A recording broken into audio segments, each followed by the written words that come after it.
So taking a look at the power file for this crit, it was very, very stochastic. Taking a look at my coasting time, 30%. I'm a guy who likes to keep an easy spin on. I'm like soft pedaling, kind of keep my legs moving. I just habitually do that. So, 44% of my time was spent either coasting or soft pedaling.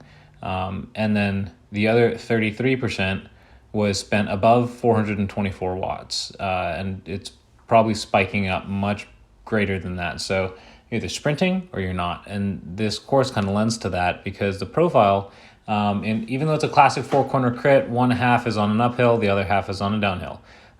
So the field naturally sprints up the hill and pops people like me off the back. So going ahead to my power ranges for this season, let's look at 22. This goes from January 1st, 2022, and kind of what I was able to do in this race. And this red line here is the Athens crit. The blue line is what I've been doing all season. I've come across a couple different road races. One time that I took an early win at the Hincapie Series. But there's a pretty big gap there, and I wasn't really happy to see that because I know that I didn't feel good going into this race.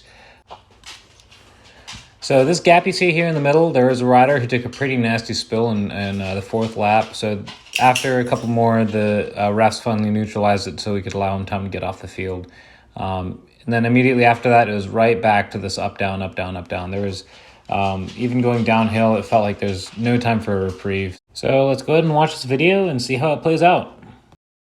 This is going to be your men's 2-3s, I believe. Athens Twilight Criterium. This is a monument of crit racing, and I was so glad to have come out and raced. Spoiler alert, I DNF'd, and I was kind of hesitant to post this because I know they say that there's no shame in pulling out, but it's the principle of getting to a race, expecting this to be your A race of the season, and I couldn't even pull together what I know I've got more potential for this. But this is my first time racing a crit as a Cat 3 in such a high caliber field, and I just kind of wanted to show just how absolutely brutal this course was today. If you haven't raced here in Athens before, it might not be the same in 2023.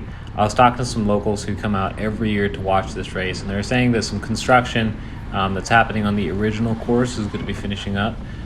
So this should move the course down a couple of blocks. So it might be a little bit different. This was the course that they used in 2021, but the Athens downtown just turns into an absolute festival. They start shutting down the roads. They've got carnival rides. They've got funnel cakes. They've got beer tents. The entire thing is a massive party, and the atmosphere was just so much fun to be in. Watching the pro races was absolutely unreal.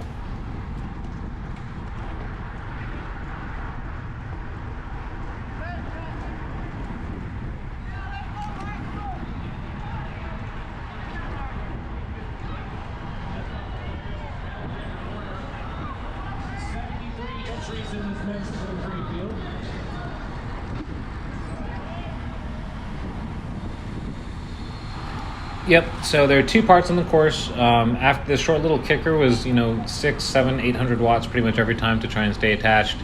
The uphill on the backside was like a 5, 6, 800 climb for about 40 seconds to try and maintain contact. So that was not sustainable for someone with my fitness level. And get to the bottom of the hill, grab a handful of brakes, and do it all over again.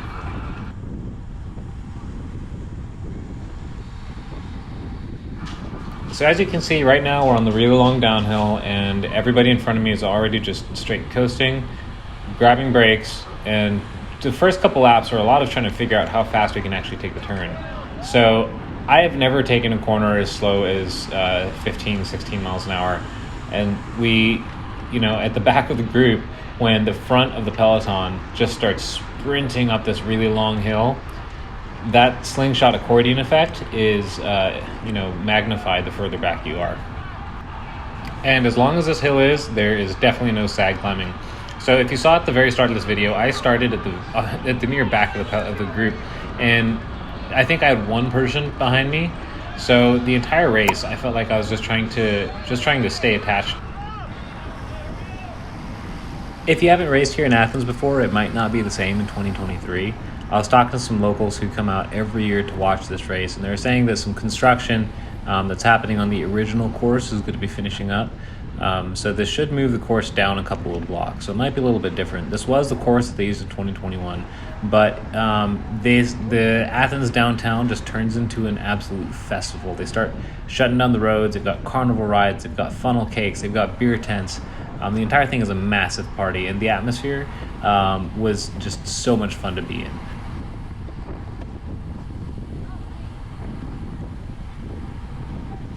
I think one of the challenging things about Athens is that there is not really a good place to move up without using an exorbitant amount of energy. On this long uphill, you've really got to smash a lot of watts because the entire field is, picking up the pace, trying to kick riders off the back. Along the downhill, you might be able to, but then you come at the risk of entering that last corner a little bit too fast.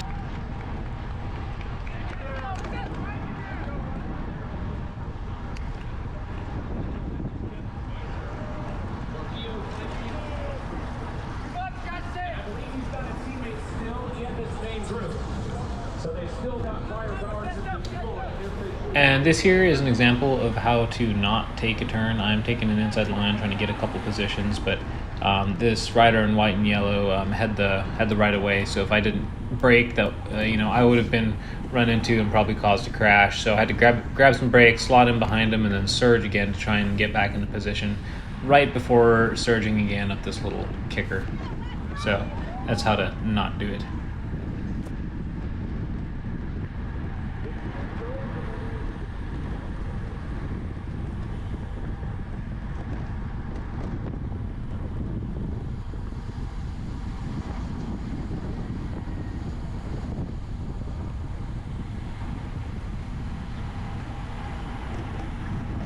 I don't know if many of you have been on a pump track before, but this right side here was left pretty open. It wasn't very pleasant to ride on, but if you could push your bars down into the pavement at just the right timing, it didn't feel super bad, and it was a spot where you could get a couple positions, which was kind of nice.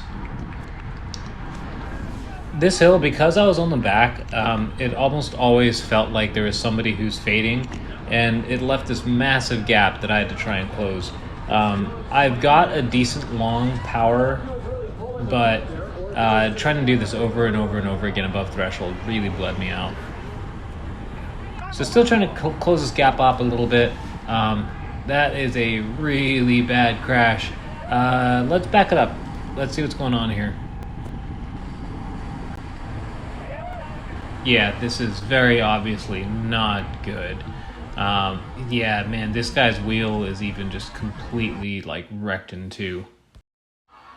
I just want to preface this. I did talk to his teammate a little bit after the race, and he did recover, kind of got back to his senses, and he's doing all right at the hospital. But they took a long time at the race. I think we did about 3 laps before they finally neutralized the course to let him get off safely. But you don't recover from something that bad very quickly, so just praying for a speedy recovery for him.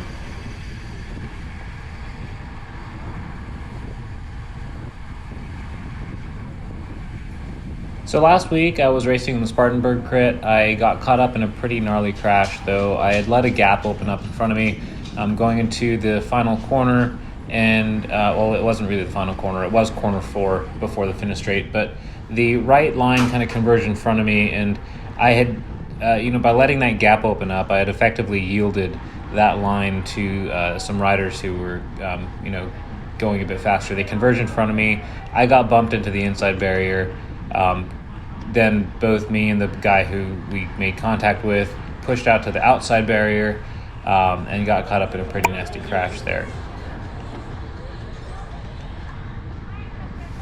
And from here, I'm just going to go ahead and let the clip play for a couple laps. The next exciting thing happens at 12 minutes.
And from here, they finally neutralize the course to give that crash rider a chance to get off the field.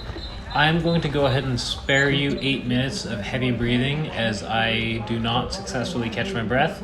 So I'm going to go ahead and fast forward it from here until they start the race again. Thank you, guys. Thank you.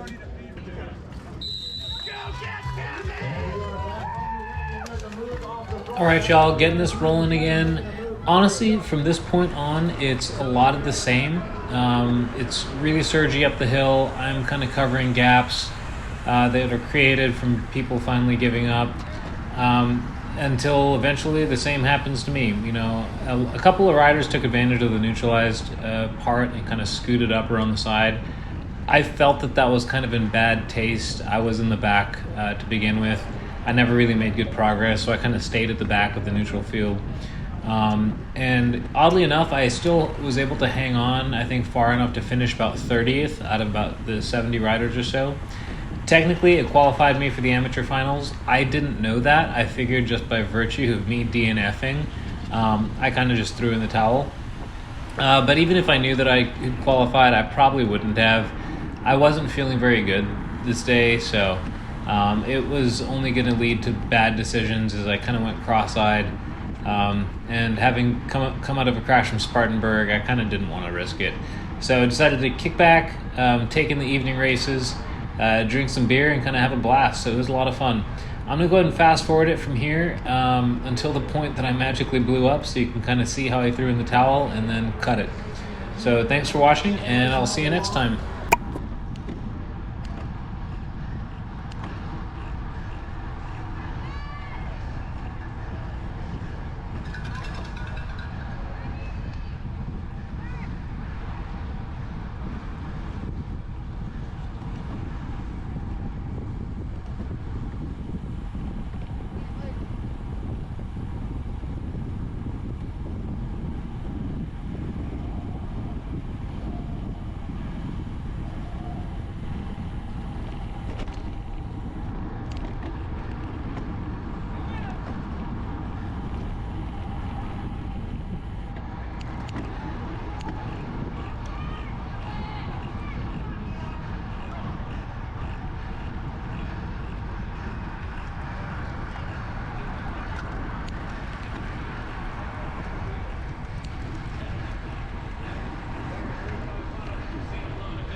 But the field in general, and I believe that might be sparse in the market right now, but the field in general, not looking too terribly special.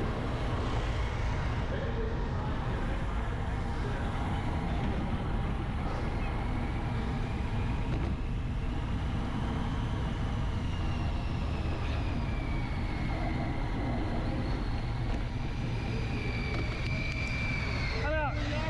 I'm pulling. I'm going back. Yeah, I'm done.